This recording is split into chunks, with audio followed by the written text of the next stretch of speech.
तो प्रॉब्लम में बोल रखा है if x is equal to 2 + √3 जहाँ n एक नेचुरल नंबर दे रखा है, then the value of this, अपन को इसकी वैल्यू बतानी है और ये यहाँ पर ग्रेटेस्ट इंटीजर को डिनोट कर रहा है।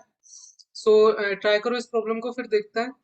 सो वैल्यू पहले देखते हैं किसकी बतानी है, यहाँ पर x - x² plus x times greatest integer of x। तो यहाँ पर सबसे पहले इसको मैं ऐसे लिख सकता हूँ x - x, और यहाँ पे x minus greatest integer of x। और तुम्हें पता ही है कि इसको फ्रैक्शनल पार्ट ऑफ x लिख सकते हैं। सो यहाँ पर फिर अगेन x कॉमन ले लूंगा तो ये 1 minus fractional part of x आ जाएगा। तो इस तरीके से इसको लिख सकते हैं। सो इस तरीके से हो गया जो अपन को इवेल्युएट करना है। सो x अपन को दे रहा है यहाँ पर 2 + √3 n।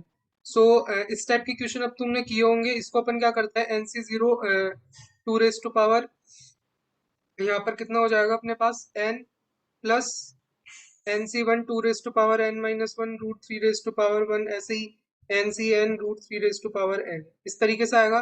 वैसे ही यहाँ पर अपन x1 और निकालता है जो कि है 2 माइनस √3 तो इसको और अपन निकालता है और चेक करते हैं ये कितना आता है। तो ये NC0 2 minus NC1 2 n - 1 and √3 इस तरीके से आएगा। तो वैसे ही आगे आता जाएगा। तो यहाँ पर तुम देख रहे हो ये वाली टर्म अगर मैं इन दोनों को ऐड कर दूंगा तो कैंसिल हो रही है। सो x प्लस x1 देखें, सो ये वाली टर्म्स ऐड हो जाएगी, यानी ये वाली टर्म्स 2 टाइम्स आ जाएगी। 2 टाइम्स यहाँ पर NC0 2 n माइनस NC2 यहाँ पर n - 2 √3 का होल स्क्वायर। इस टाइप से यहाँ पे ये बन रहा है। यहाँ पर अगर अपन चेक करें तो वो सॉरी यहाँ पे प्लस आएगा क्योंकि वो दो टर्म्स ऐड होगी ना। यहाँ पर जैसे तुम चेक करोगे तो यहाँ पर अगली टर्म क्या आएगी, NC2 2 n - 2 √3 का होल स्क्वायर। और इधर से नेक्स्ट टर्म चेक करोगे तो यहाँ पर आएगा जैसे तुम्हारा NC2 2 n - 2 and root of यहाँ पे 3 है विद माइनस साइन ये, और इसका होल स्क्वायर। सो बेसिकली ये NC2 2 n - 2 √3 का होल स्क्वायर ही हो जाएगा, जो कि अपन इन दोनों को ऐड करेंगे तो ये 2 टाइम्स आ रहा है। सो यहाँ पर पता है ये कोई इंटीजर आने वाला है, ये इवन भी हो सकता है और ओड भी हो सकता है, लेकिन जब उसको अपन 2 से मल्टीप्लाई कर देंगे तो ऑब्वियसली वो एक इवन इंटीजर ही आएगा। तो ये एक इवन इंटीजर आ रहा है। सो ये चीज नोटिस करने की है यहाँ पर। और अगर अपन देखें तो यहाँ पर x1 अपन ने ये माना है 2 माइनस √3 n। सो अब तुम्हें पता है कि √3 1.71 कुछ होता है, तो ये 0.29 समथिंग आएगा, और उसकी पावर तुम यहाँ पर कुछ भी लोगे तो n एक नेचुरल नंबर दे रखा है, 1 ले लो या 2 ले लो, कुछ भी, तो ये लेस देन 1 ही आने वाला है।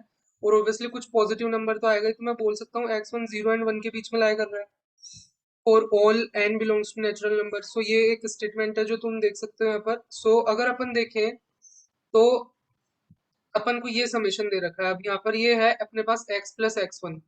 तो x प्लस x1 अभी अपन ने निकाला, अब इसको चेक करता है तो इसको मैं greatest integer of x plus fractional part of x लिख सकता हूँ।